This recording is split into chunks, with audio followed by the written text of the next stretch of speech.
Yo, better run like it's the Croydon FC, the round table where the real heads be. Talking NFL, the game we adore. From the touchdowns to the legends and so much more. That fucking guy, he's got the stats on lock. Dropping knowledge on the field, watching every block. Back and bleeding green, cheering loud and proud. In the sea of cheese, heads he's standing out the crowd. I can't hear with the looks and the smarts. Breaking down the plays and he does it with heart. Then the stout, solid like the line.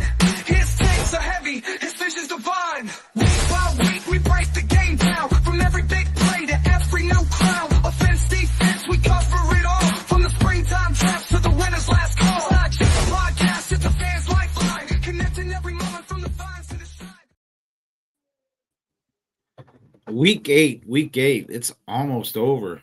It's quick going season this year. It feels like just last week we were all hopeful and looking into the Super Bowl, but week 8's upon us. Trade deadline's a few weeks, or actually 1 week away now. So how we doing, gentlemen? Everyone doing all right? Yay. Fantastic. There it is. So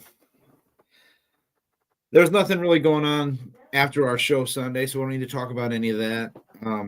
Let's look at this next game. Yeah, let's not.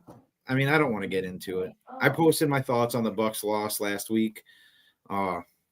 It was just hard game to watch, especially after Mike's injury, but onward and upward. Got New Orleans this week, so we'll see what's going on. What do you guys got going on in your areas of the NFL? Well, we got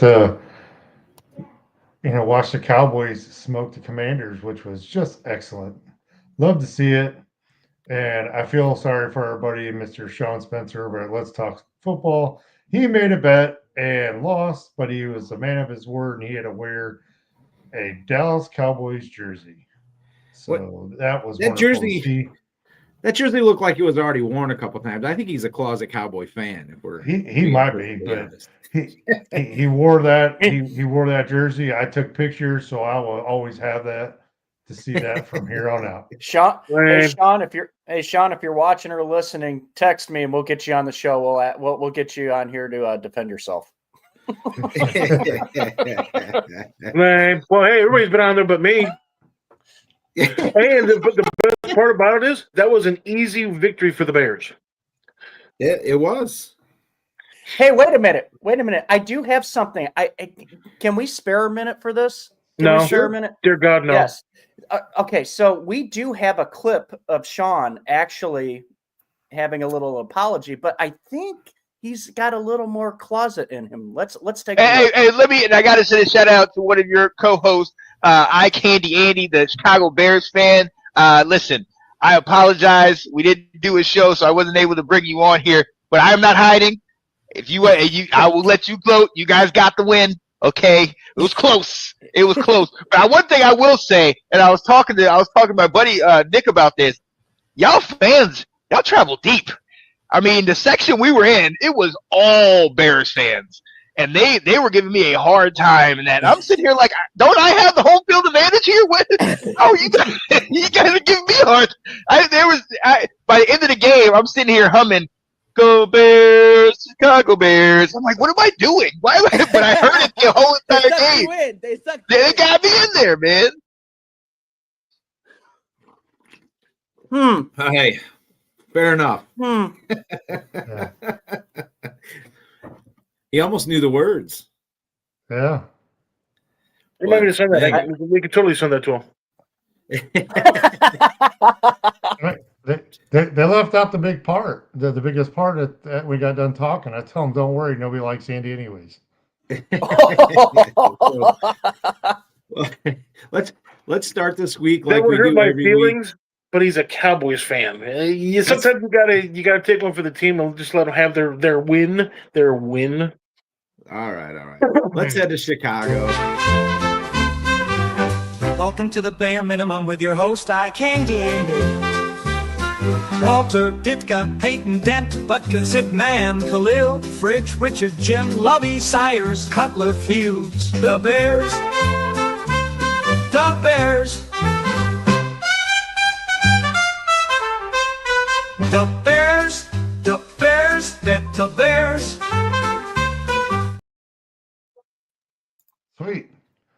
let's go. Move on. There he is. That was- Moonwalking on that the was camera. awesome. That was actually pretty good, except for the fact that it ended. What's funny is like, oh my God, I was going to stop that little intro short, and I looked down, and Andy's gone. I'm like, let's go to Chicago. And Andy's like, all right, I'm packing my bags. I let my cat out. She was meowing, so she had to go out. So the Bears, of course, are riding a 4-game, soon-to-be 5-game win streak. We of course are taking on the Baltimore Ravens. So, well, Mr. Jackson, but very simply, he's not going to be playing, of course. And so the Bears have more than a fair share of actually beating the Ravens today. The problem is the Bears have quite a few injuries on themselves. That, if anything, we can actually kind of, as soon as I can pull up my notes here. Actually, quite a few injuries. I think Cole Kmet's out. Rashad Johnson's out, of course. Braxton Jones, left knee, he's out. Kyler Gordon's out. Tariq Stevenson is supposedly out. DeAndre Swift is questionable. Cairo Santos, of course, is questionable, but Cairo Santos. So you have a few key players, although the Bears haven't necessarily been thrown to their tight ends as much as they should, could, or would. But you still need Cole Kmet, who's actually going to be he's a very, very good last-minute safety valve that the Bears always have. He blocks fairly well.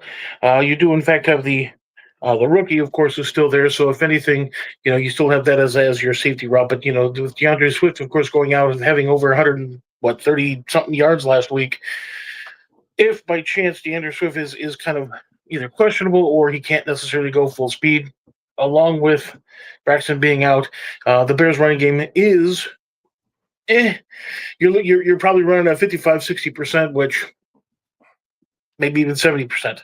The problem is the Bears need to be able to run the ball in order to be able to control the clock, in order to be able to actually keep the Ravens, even though they don't necessarily have a powerful offensive juggernaut with Lamar Jackson out. You still have that that thing, especially with the Bears secondary being kind of banged up a little bit as well. So, I really think your big concern isn't so much the passing game, is the fact that your defense is allowing close to 5 yards a carry, and you got Derrick Henry coming in, who hasn't had his get right game. You don't want to see that in Chicago. If this is it, this is not a good week to start that. Yeah, I don't necessarily think that this week will be a full-on. He probably will get his yards when need be, but I don't necessarily think he's going to get his 100-plus yards, 120, 130 yards. I don't think he's going to necessarily be there. The Bears defense, even though it doesn't, their front four is really kind of what I don't want to say concerns me, but you have those type of question marks. You have your defensive tackles who are supposed to be able to clog up that middle. And unfortunately, what's been happening lately is that's not necessarily been the case. Mm-hmm. With your linebackers who are supposed to go from sideline to sideline, or even right up the middle, to be able to stop any sort of inside run, you don't have that opportunity. So the Bears actually run defense, starting with the front four, has been a little bit suspect, to say the very least. But on the opposite side of the ball, the offense is actually sort of clicking a little bit better. They could fine tune a little bit, where you're actually having, more going, Roma Dunze, you had even Zacharias, So you got those kind of players who are actually making plays, in the middle of the field and beyond. DeAndre Swift is starting to run the ball. Well, last week he ran the ball. This week might be a little bit, I'm still hoping to be able to get to close to the 100-yard mark.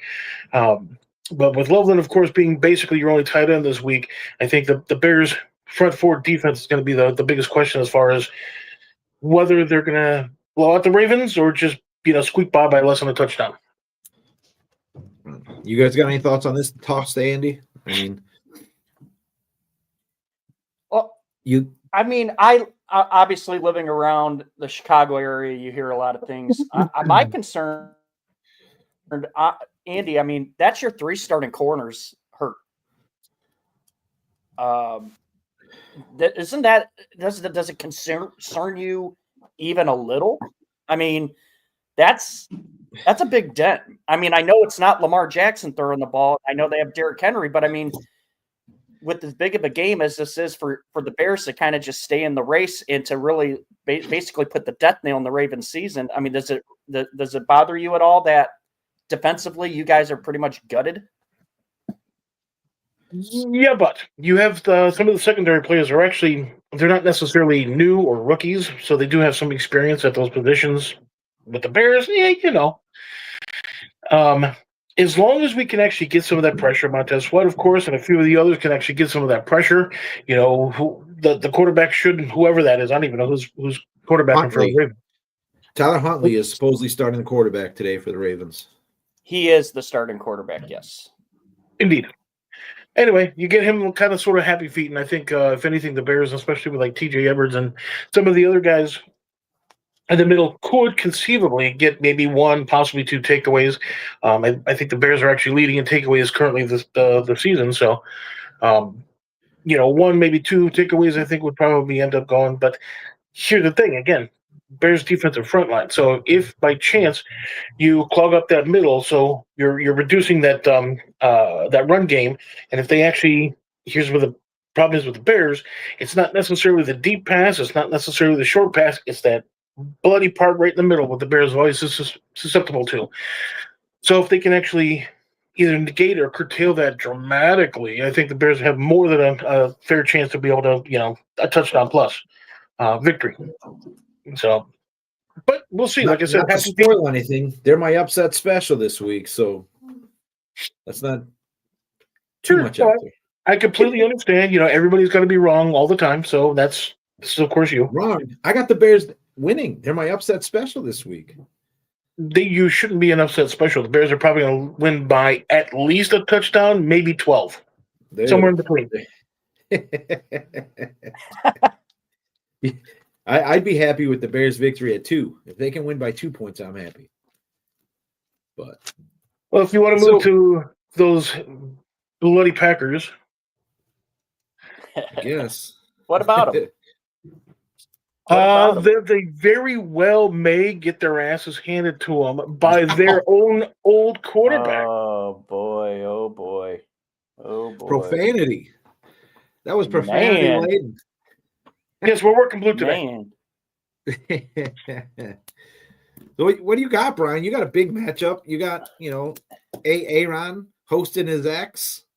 Yeah, I mean this is an interesting matchup, and this nugget came out earlier this week, and I couldn't believe it. I had to go back on Pro Football Reference to really legitimize what this is, and we're going to show this up on the screen right here. This is what's at stake tonight. If the Steelers win, Rodgers will have beaten every single NFL team. But if the Packers win, it'll be their first victory in Pittsburgh since 1970. That is hard to believe that it's been since Bart Starr as the starting quarterback for the Packers is the last time the Packers have won in Pittsburgh. Another mediocre quarterback. That's before Heinz Field. That's a long time ago in a galaxy far, far away. Like when Ebbets Field is still around. Yeah. So this is going to be an interesting. And Mike, go ahead and ask your question. I'm sorry. Actually, that was my question. So, are you just before you start, talking nonsense? Here we go. Mm-hmm. Are you really concerned about Aaron because of the fact he knows that defense so well and that and really that offensive scheme? Well, the offensive scheme, maybe I'm worried about it because he knows the tricks. He's the one that basically taught, Jordan Love for a few years how to play the quarterback position. However, this is a different defense. He has not faced this defense. Hafley was not around when Rodgers was around. This is a completely different defensive scheme. And now you have, Micah Parsons on the other end. And I know for a fact Mike is very looking forward to reintroducing himself to Aaron. Wait, Micah Parsons was traded this year? I got to write that down. Where was he playing before? Put it in my notes. Someplace that doesn't have curtains on windows.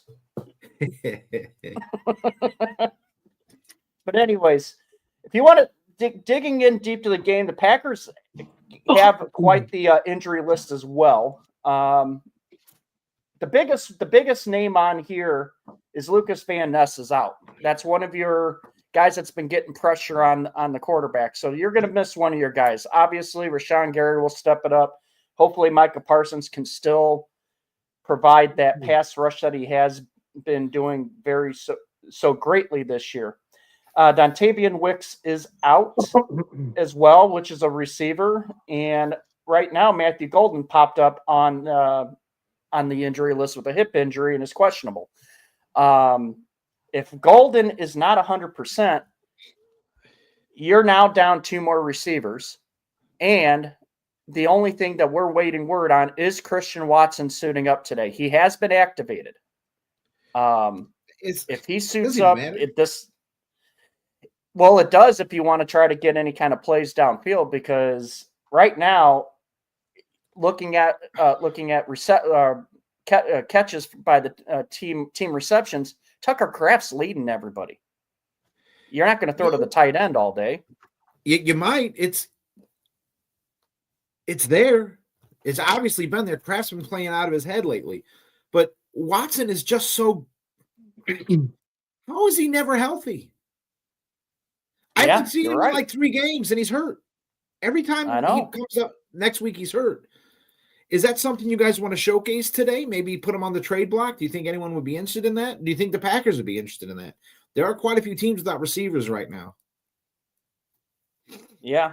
I mean, it's going to help, especially if Golden's out, because Golden's kind of like your next guy that can put any kind of downfield thing. Otherwise, you're just going to rely on Tucker Kraft, Romeo Doubs, and hopefully Josh Jacobs getting going on the running, which they are facing a mediocre rush defense. So hopefully Jacobs is healthy enough to get his. He practiced Friday, right? Jacobs was a full participant Friday? I believe so, yes. So, I mean, you'll have... Actually, no, it says limited. It says limited. Do you think but he has no injury designation. I was just going to say, you think it's the person with the Christian name? McCaffrey, Watson, that kind of thing? No. But if by chance you actually have only one wide receiver that's going to be available for the Packers, do you really see that being a major impact with TJ Watt bearing down on your quarterback? Well, that's kind of one of the keys is you gotta keep an eye on Watt, and that's the thing. The offensive line has played decent, but hey, they really haven't played. When they played the Browns, you obviously saw that, but we also had injuries on the offensive line. The offensive line is actually quasi more healthier, and I'm hoping that will help in terms of stopping Watt. But the thing is, Watt basically can wreck a game too. I think this game is. I think both teams are going to come in. This is a game to me that's going to have a playoff feel because of the fact that Rodgers wants to beat his old team. I mean, even though he denies it, he wants to beat them. And then the Packers, they just want to go and get the victory. They know that in order to stay ahead in the division, they need to win. And the Lions aren't going anywhere. And even with the conference, the Buccaneers aren't going anywhere. The Eagles aren't going anywhere. They've got to keep up. So this is kind of like this is the big deal. It's going to have that playoff feel. It's Sunday night. Anything, I think this is a close game. I honestly think this could end up being a high scoring game just for the simple fact Rodgers performs magic in big moments like this. So Pack loses this game. They drop to like 9th. Am I wrong? I thought I read 9th in the NFC. I think so. That tie is really saving your tide right now. You guys are all upset you had the tie, and now it's like, it's giving us a little cushion. But you lose today, and that tie kind of negates everything you've done. Exactly. A tie hurts you, but it also can. A tie helps you in this certain case where the Packers are at right now. But this loss, that tie is going to hurt you. So that's why it's like it almost is like it's a must-win situation every week. So let me ask you an abstract type of question. So with Aaron Rodgers coming out and saying that this is more than likely going to be his last year, and he's going to retire Green Bay Packer, do you really see that he wants to, put a 40 on him? Listen. When he played the Jets and he destroyed the Jets, believe me, you saw that smirk on his face. He was happier than anything, and he would love nothing but to do the same thing to the Packers. Any team that he's played for, he wants to just make it hurt. So, which is interesting considering he was a Packer. But what? We'll move on from there. So how do you win today, Brian? Go ahead, Mike. So, well, I got a question. You said Matthew Golden's questionable, that he's not going to play. Okay, correct. Take care of that. Mike's still building his fantasy roster. He's got 2 hours to get it in. But so your keys for winning today is what? Keeping TJ Watt in check, and offensively, what do you got to do? Establish the run game. This is Josh Jacobs has been on the injury report. We don't know how healthy he is. I mean, that's gonna be the big thing. If Jacobs can play and play well, I think it keeps the defense, Pittsburgh's defense on the field, gives more opportunity for Jordan Love to try and at least get some smaller passes like I said to Dobbs and Tucker Kraft. But also they have to take the advantage when it's there to make the splash play. So if Watson is playing, or even if Golden does suit up and play, I think you have to try to get the splash play, but you also have to establish what I have said first.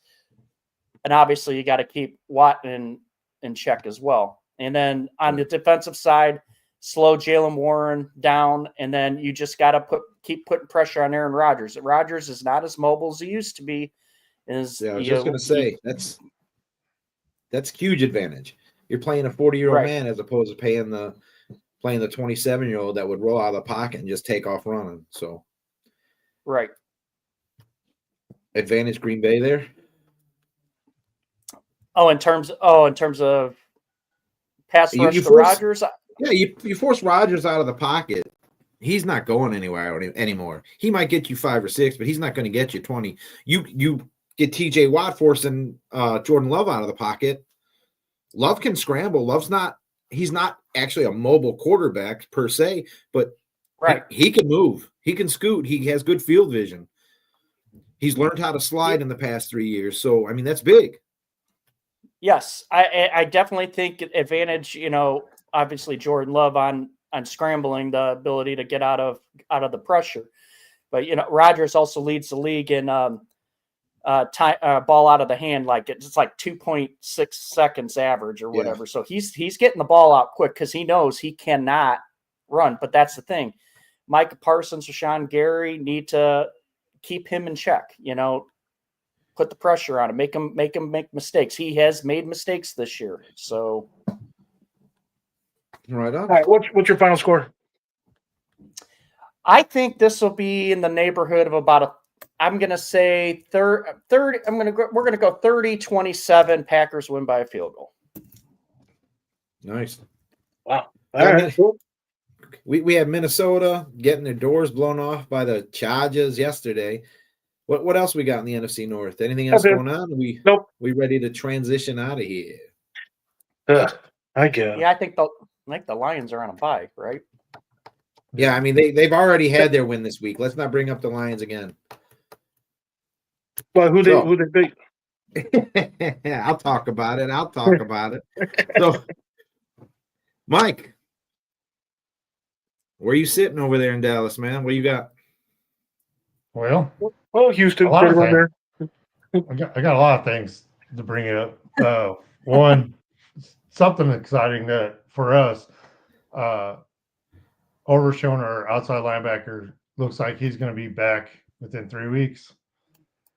and our cornerback that we picked up in the draft, he'll be all this week got on the 21-day practice to get ready to come back. So that's a big sign for us because we really need him to come back.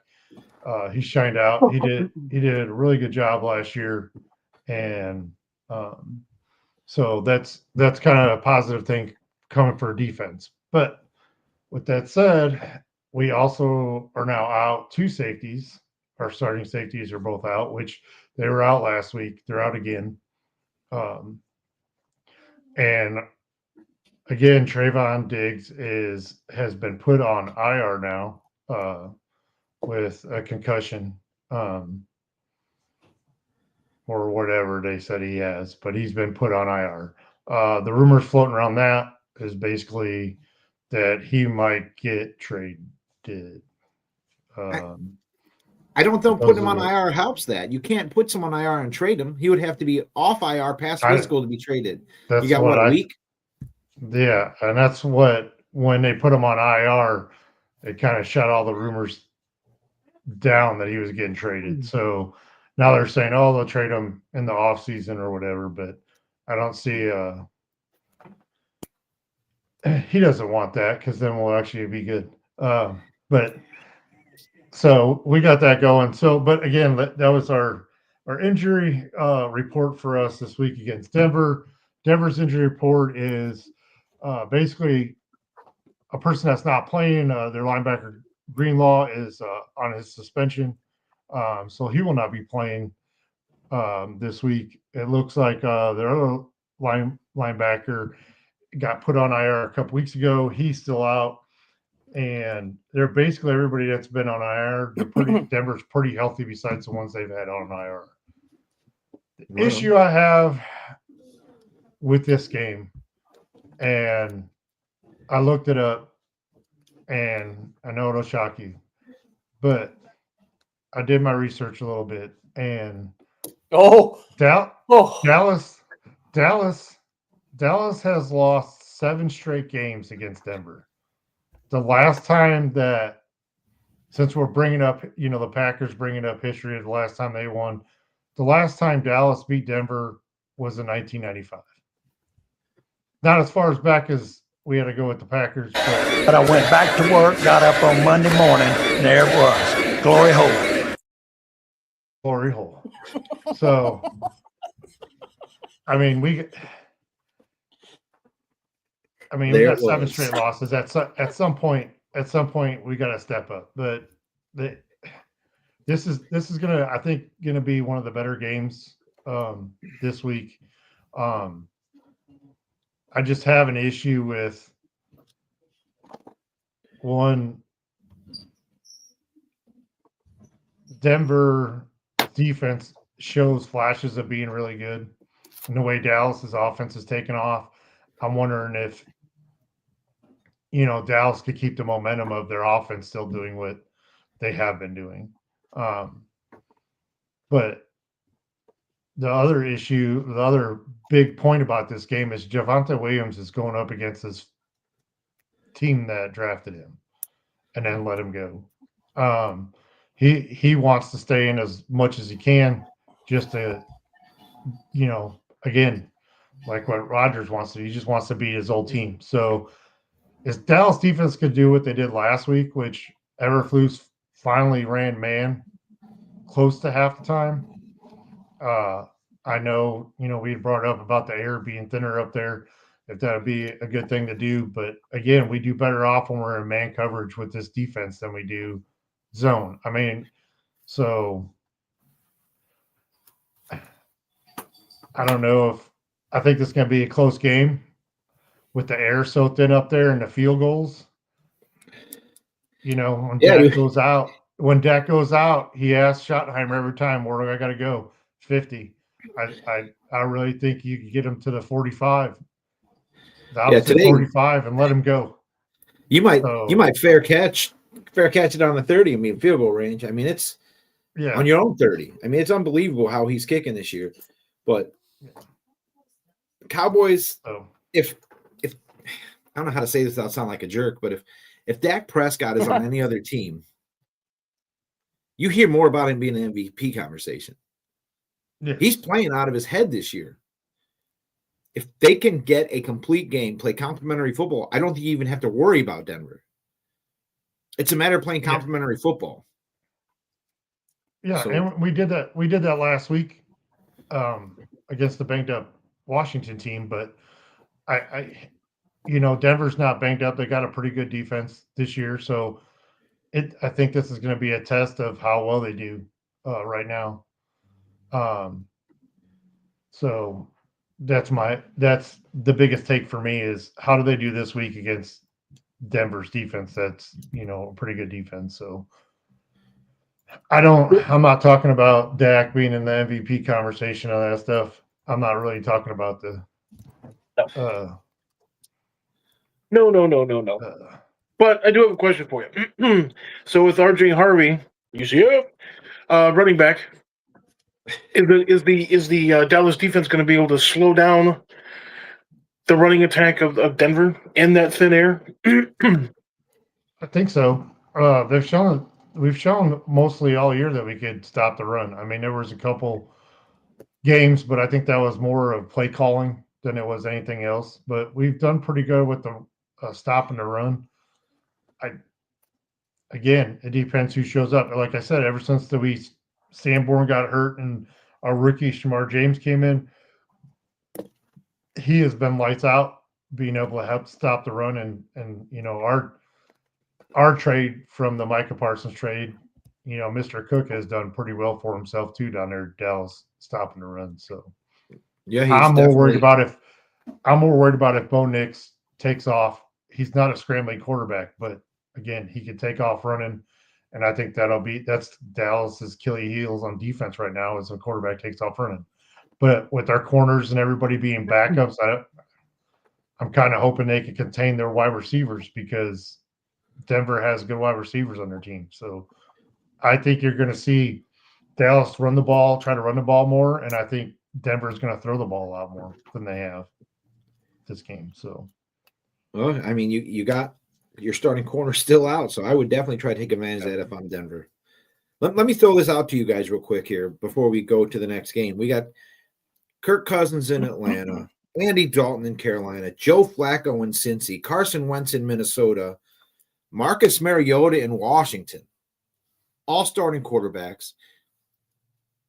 What's going on? I mean, why are all these quarterbacks getting injured? Weren't we making the league safer for all our, lay them down easy quarterbacks?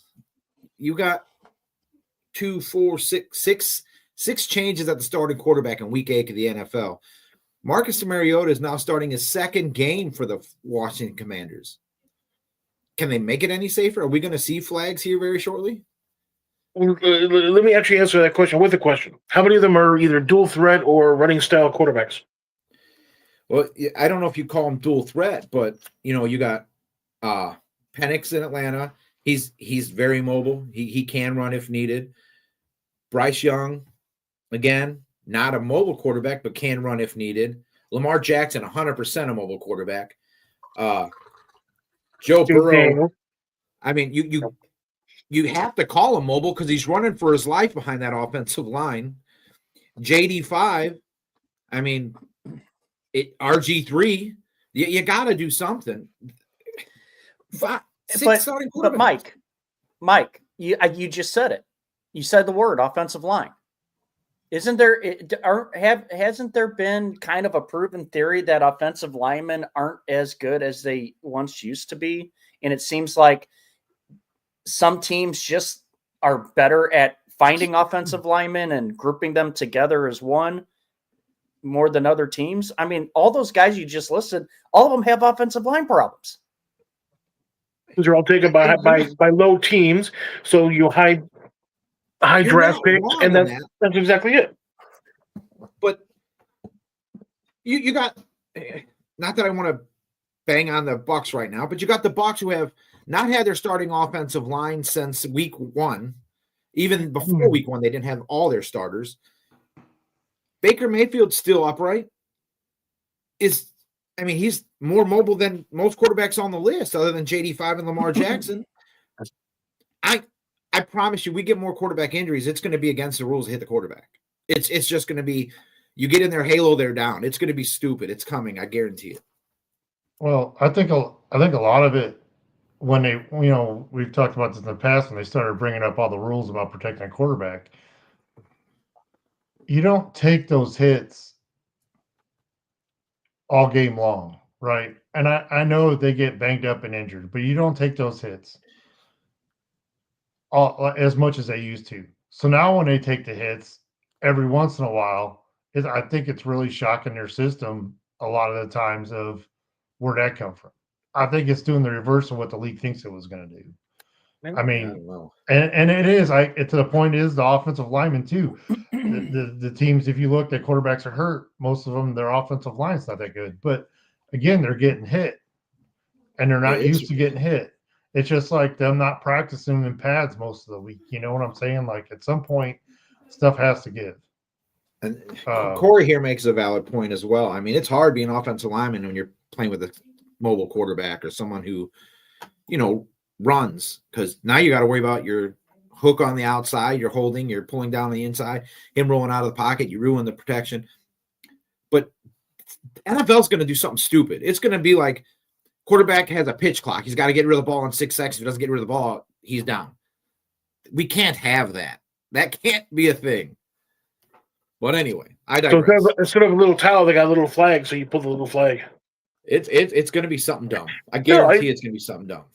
So to kind of sort of expand upon the whole mobile quarterback thing, and like I was saying before, you have quarterbacks that are going to be moving and shaking and stuff like that, and so you're putting yourself in a situation to where your body's at a peculiar angle when you get hit. Next thing you know, knee, shoulder, arm, whatever the case is, and whereas the guys that you actually just talked about, longevity-wise, are typical pocket passers almost.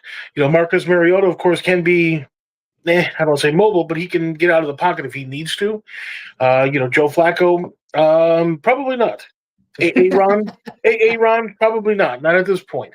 You have Kirk Cousins. He's still kind of mobile-ish. It's kind of one of those things. But you have that young, athletic type of quarterback who can throw the ball, but they always tend to use their legs. Might have a bad offensive line, but if you just happen to be out and about, and you're going to get hit, and sometimes. That's what happens. But so sorry, Mike. I didn't mean to steal your thunder there, but that's been bothering me. We should have covered it earlier. I apologize. No, I'm used to it by now. So we got talked to we got silence for the NFC North, and then when I start talking, let's just go on to a different subject, which I get it. No, dude. I usually don't do my research. I don't do my research, and you guys got to cover time. Yeah, we totally pulled the curtains on him, right? So RG3 is out this week, and Mariota stepping in for Washington to close out Monday night. Yes. What's going on there? I mean JD5. Sorry, I said RG3. I apologize. Yeah. Why? Because that's what I tell our lovely Washington Commanders fan all the time. But yeah, I mean they're banged up. Washington's banged up. It's just not the quarterback position. I mean, Payne's questionable this week. He got a toe injury during the Cowboys game. I mean, their backup tight end's out with the hamstring. And then, Armstrong's been on IR for the past couple weeks. They're banged up, and it seems like the only offensive weapon they really have is Zach Ertz. Yeah. Like their tight end. And is Debo or Scary Terry on the injury report this week? I didn't see him, but I didn't really. I didn't see him either. I think they're both playing for sure. And I mean, I know you want to win games, and you want to win as many games in the NFL as possible. But they've been hurt for the past couple of weeks. You're bringing in Mariota again, who's not the accurate passer there is, and he tends to lead his wide receivers in a bad position sometimes. With them being injured, I get it's NFL, but that's one big thing I'd be looking out to see if they could, make it the whole game without getting hurt. With them back, it gives them a shot against the Chiefs because their pass defense hasn't been up to par this year like it has been in the past. So they used to recover tight ends really well. So I don't know. It might be a big game for Ertz this game against the Chiefs. And Mariota likes to go to the tight ends when he can. So I think that'll be a good game against the Chiefs this week. Ertz getting a lot of touches and stuff. So, but with them playing the Chiefs, it looks like their offensive tackle's out. Simmons, he's out for a personal reason. Smith, their other lineman, is doubtful with the back. And that's what plagued Kansas City the past couple of years is, again, we're going to discuss it, the old lineman. They paid somebody a big backup tackle a bunch of money, and he's played this year. So I don't know, with Washington being banged up and playing the Chiefs. I mean, it's the Chiefs don't look like Chiefs of the past years, but they're at Arrowhead, and I don't see Washington coming out of there with a W. So Red Kingdom's a really hard place to win. Fans are very loud in that stadium. I think the Chiefs are going to put it together here down the stretch. You know, the second half of the season, it's going to be, you know, your typical Chiefs football. Andy's sleeping down in the corner. Someone give him a push and wake him up. So I was reading some news and notes. But yeah, I don't see Washington winning this week. I think their playoff are quickly sliding out of grasp, but NFC East, who knows? Anything can happen there. You're pretty much still kind of wide open.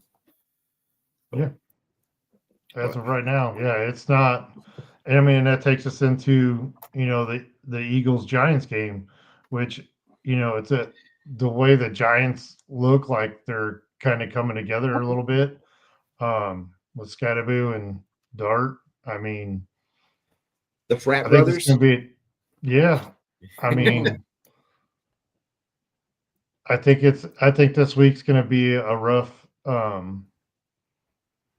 It's going to be an NFC fight, like, you know, most of the games are, and I don't know. I have my injury report up, and now ESPN's not working for me. So let me throw this at you real quick.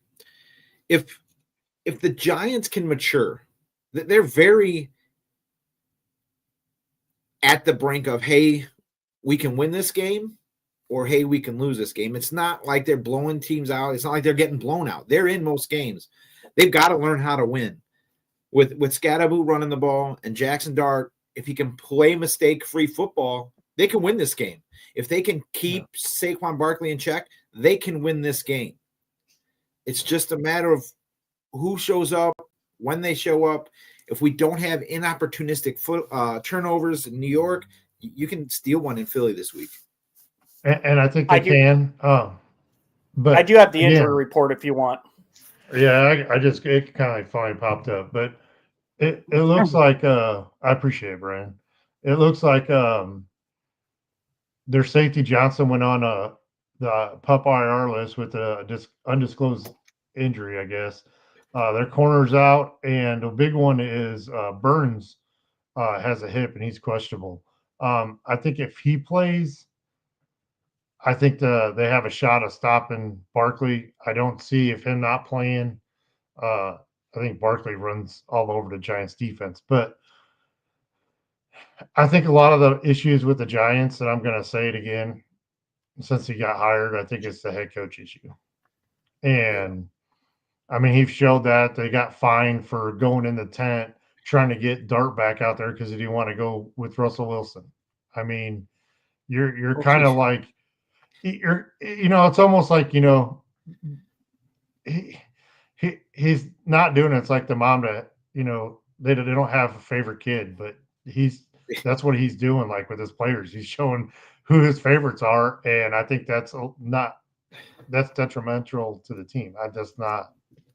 Well, I mean, and Russell Wilson's playing himself out of the Hall of Fame.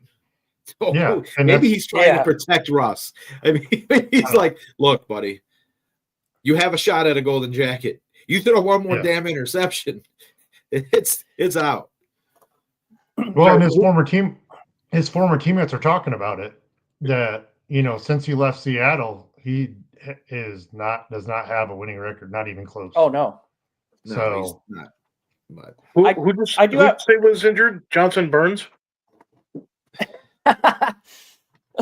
yeah. I do have a question.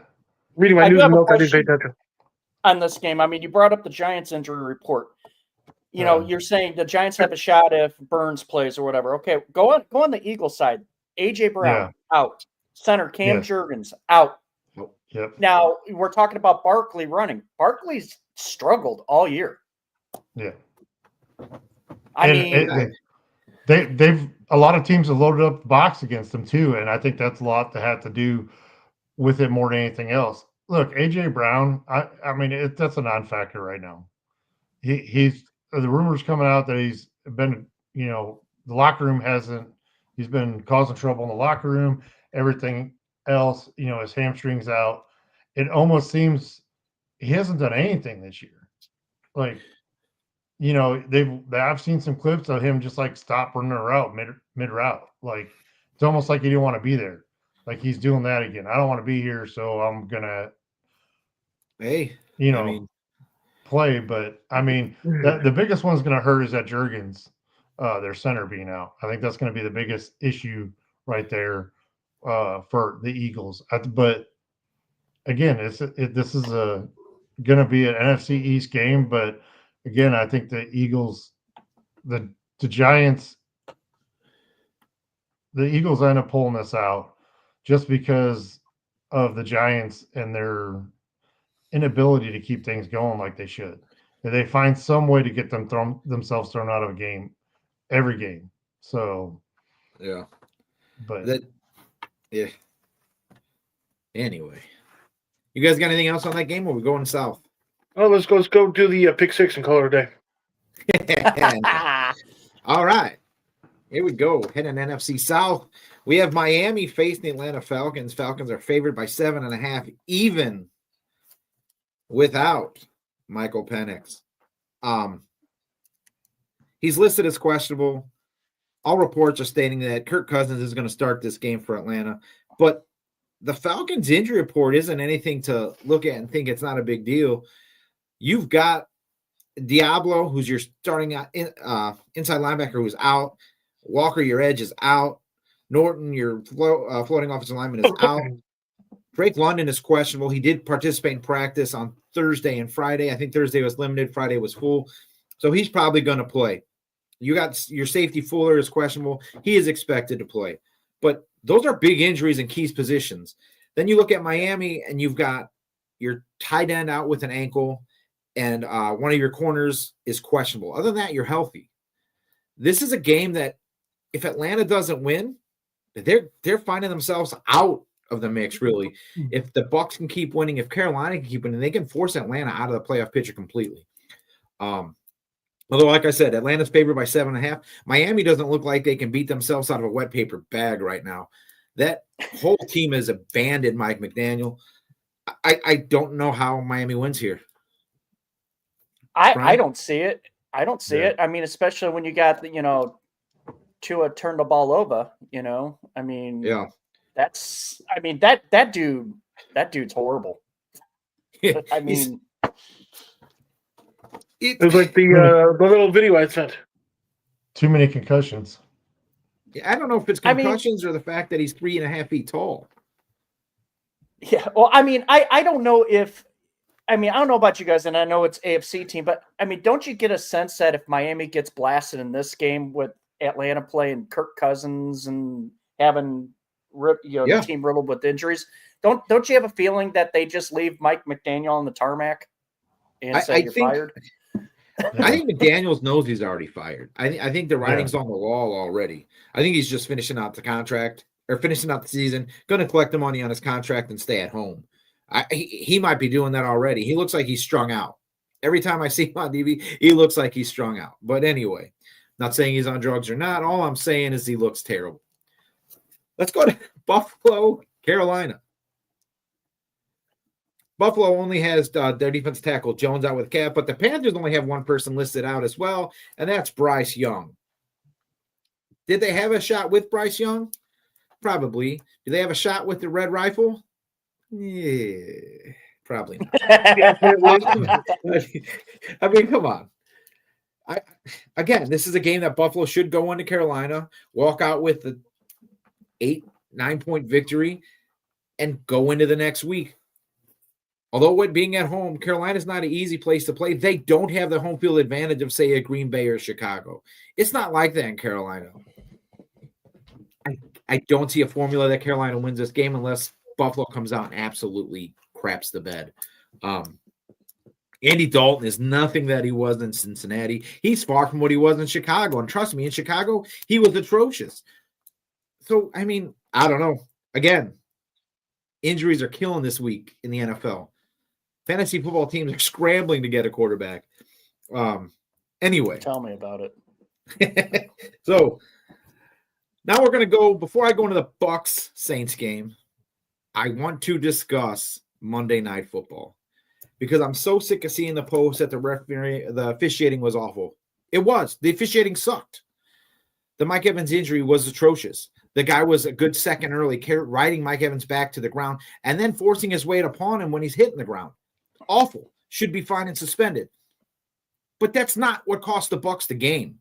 What cost the Bucs a game is a poor offensive game plan. You can't go into a week and abandon the run completely. After your first crack at the run, you get 6 yards. You run the first play of the game 6 yards. You run the second play of the game, you get 1.5 yards, and then you don't even go back to the run until like late in the second quarter. You threw the ball 50 times without Chris Godwin, without Mike Evans the majority of the game. You had Mbuka, who was definitely not healthy. He was nursing that hamstring. So you're throwing to your 5th, 6th, 7th, 8th wide receiver 50 times a game. That's not a recipe for success. You cannot abandon the run. You can't do it. It's just not, it's not feasible. So here we go into the Saints game. You're going against a quarterback called Spencer Rattler. I don't know if you've seen, he's not very good. If the Bucs can run the ball and control the clock and get out to an early lead, this defense should be able to tee off on Rattler. You get in his head, he's gone. He's not an accurate quarterback to start with. He throws the ball into dangerous positions. He's not very accurate with his passes. He's not really that great mobile out of the pocket because he doesn't have good field vision. If the Bucs can put pressure on the Saints this week, I think it should be an easy win.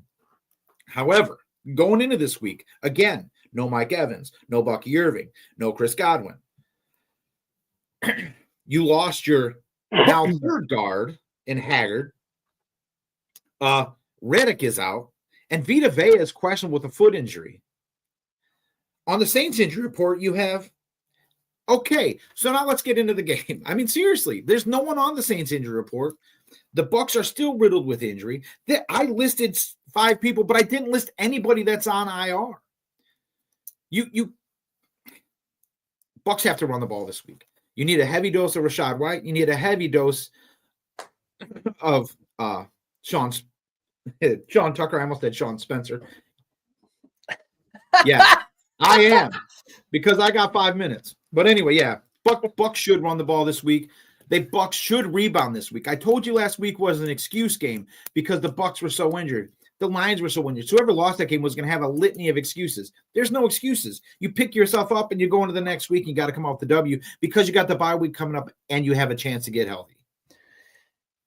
To that point, would you, in your mind, would you like to see the Bucs like score quick, get ahead, build a huge lead, take your guys out at some point in the second half and let these guys rest?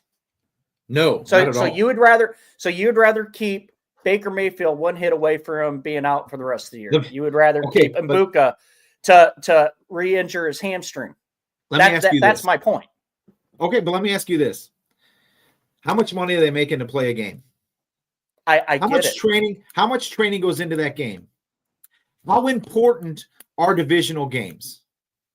They're important, but if you're already up 33-0, what's the point of having them out? If you're up 4 minutes left in the third. If you're up 3 scores, you got 4 minutes left in the third. You don't pull all your starters, but you pull your handful of starters that you know you cannot win without. And every team has this situation. Every team knows there's players they cannot win without. So you pull an Mbuka, you pull a Baker, you pull a Vita Vea, you pull out Levante David. You have backups for a reason, get them playing time. But no, if you're up 2 touchdowns and if there's a chance that the opposition could, even if it's a 3% chance, you're up 2 scores, 2 minutes left in the game, you have the ball, you take it down to less than 40 seconds. You still have a chance for them to score, get the onside kick and score. You don't pull starters then. You don't. Chris Godwin's injury was a fluke last year. I'd have played Godwin that whole time. Done.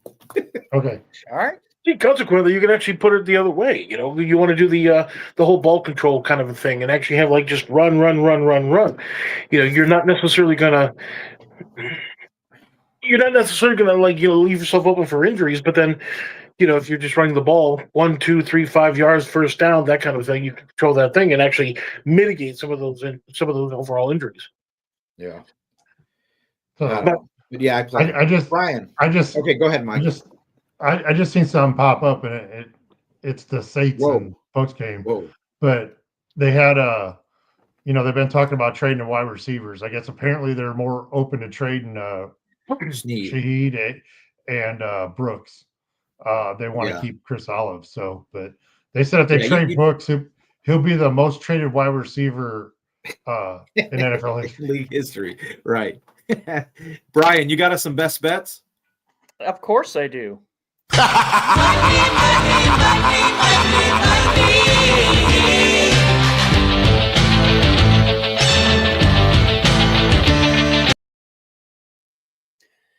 It's National Tight End Day, everybody. So we're going to go tight end parlays here. Yeah, I know. Andy, you laugh all the time, but you're the one who gazes. Anyways, so number 1, this is an anytime touchdown parlay.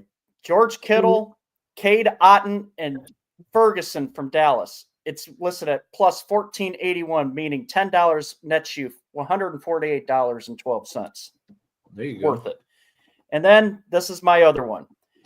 It's Mark Andrews, Tyler Warren, George Kittle, and Tucker Kraft to combine for 275 or more yards and 3 touchdowns. Listed at plus 800, $10 gets you $80 back.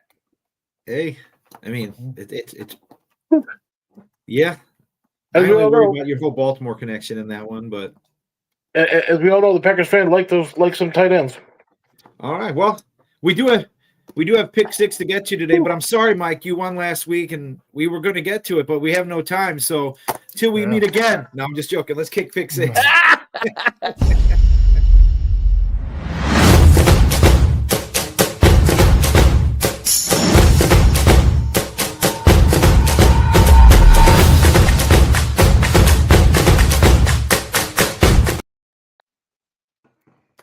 All right, didn't want to waste too much time with that. But Mike, you hit blackjack last week. Brian, you hit blackjack last week. Andy, you picked the Bills. Huh? What happened now? You could have blackjack last week, but you didn't. You had 19 and I had 17. I did my part. Yeah. Anyway, Stout, you don't get to do this very often, so you can go ahead and go first. Oh, I get to go first. That's sweet. And you said that joke last year too, and wasn't funny. So at 6, I got the Chiefs. At 5, I have the Colts. And the rest of my picks, I did because of what history will repeat itself. I only win 2 games, and all the rest lose. So I got the Bucs at 4. I got the Packers at 3. I took the Bears at 2, and then Dallas at 1. And I could really care if I lose every single game if all those lose. Get out of here. Especially, I want the Steelers to beat the Packers. Just all right. Rodgers. Wow. Brian, who you got, man? I got the Chiefs at 6. I've got the Colts at 5. I've got the Patriots at 4. I have the Bills at 3. I have the Eagles at 2. And I have the Packers at 1. And my upset special, the Texans are going to beat the Niners. Wow. Mike, who's your upset special? We didn't get that from you. I'm sorry. I didn't pick one. All right, Mike. You said I have to. If I He didn't do You his. don't have to. if You I don't have pick to. it, then I got to use it. I'm not. You don't doing have it. to use it. If you Yeah, lose that's what one, you you can told throw me. it in there.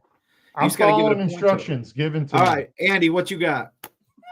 So I got the Chefs at 6, got the Bills at 5, the Bears at 4, the Bucs. I'm actually going to pick the Bucs. The Browns, and I got the Packers at number 1. But I think my upset special, I think if anything, would be the Steelers. Although I wouldn't mind actually switching that because I don't know. We'll see. But I can't do it. I can't go for a run. I can't do it. That's a rough one. You had a Bears fan pick a Packer. Just throwing that out there. I think someone's in the closet. Someone's secretly loving the Pack. All right. Me, last place. I've got the Colts, Bills, Philly, Pats, Cincy, and the Bucs. My upset special is the Bears over the Ravens. You guys got any closing thoughts for today's episode? No. Oh yeah. All right. Until next week, I'd like to thank our wives and families for allowing us to come on here being complete morons and idiots for 1 hour every Sunday. See you next time.